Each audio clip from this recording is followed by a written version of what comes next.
Forget chatbots.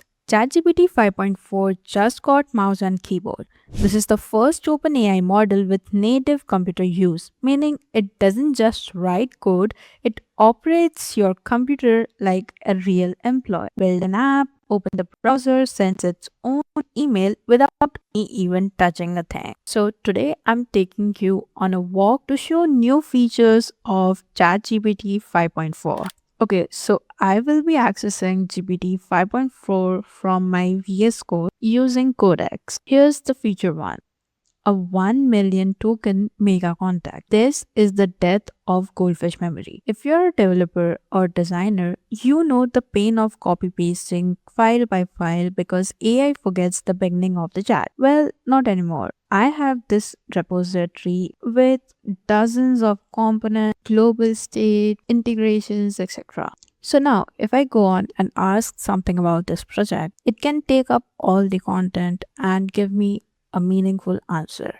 Like, check this out. I'm going to ask it to trace the data flow from login API to all the different store across the whole project. Now, I'll be choosing the model as 5.4 and the thinking reasoning as high itself. Now, I'll send this and here I got the whole flow of my website with reference to exact files with line number, mind you. So if I want to make any changes or check any code, I can simply follow this and it will open up the file. So this holds the entire project in its active memory and it doesn't break dependency. It will know exactly how your change in one file will affect another file. That being said, let's move on to our feature number 2. It's the showstopper native computer use. We have been using GPT and wishing for it to actually do the work for us, and it's finally here. I'm going to give one single prompt.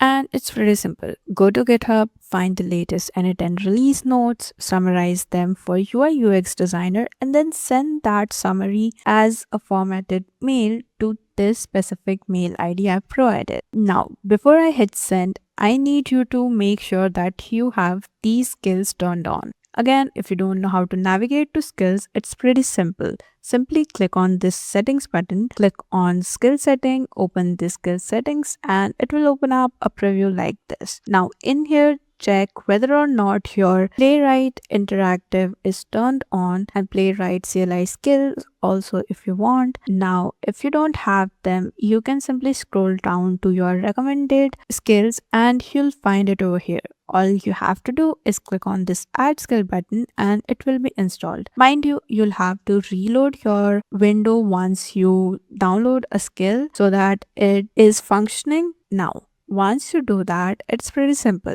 Just hit send and wait for the magic to happen. So it started off by searching for latest end-to-end release and now it's figuring out a way to send the email. And check this out. It is currently drafting the email and you can see it is running some shell commands and there we have it. It has drafted the whole email and there we have it. This email is now sent to the email ID that we provided with a full summary of latest release of end-to-end GitHub notes. So that's basically how GPT 5.4 works autonomously. Now, feature number 3 is for my fellow UI and UX as well as graphic designers. It's full resolution vision. Current model usually compress your image, which is why they miss small details. But GPT 5.4 has this new original detail mode. So I'm uploading a design photograph which I want Codex to convert into a React component or a page. So this is the image that I'm about to add and I'll add a simple prompt to recreate this, and the real test here is to check whether or not it will create all the small details and components that are there in the picture. And check out this result. I'm genuinely impressed on the details that it has captured, the blur, gradients, etc. Totally unexpected because I've used the previous version of GPT in Codex itself to create a few websites and the UI wasn't up to mark. It was just basic, but this is real good. It captured the class morphism card. Also, I instructed it to change the ugly yellow color to some blue color, and it did exactly that. And not only did it change the background but the components as well. So this is the design to code bridge we have been waiting for. And do you notice the prompt that I gave? It was literally just a single sentence that was to recreate the page design with all the components and the change that I want. Now you can't complain that you don't know how to prompt because GPT 5.4 has made it all easier. Finally, let's talk about the thinking mode. Now, I'm going to be using the plan mode to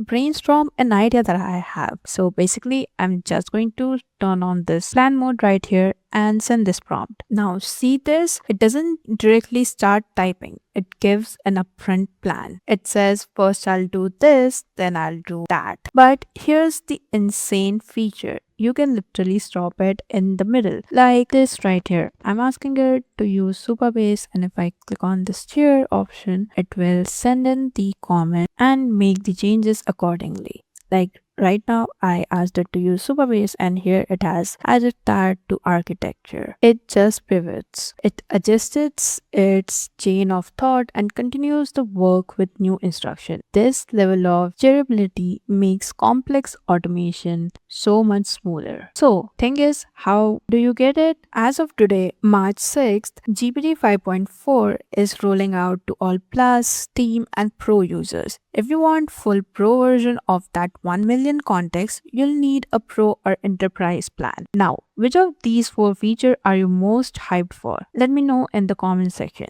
and I'll see you in the next one.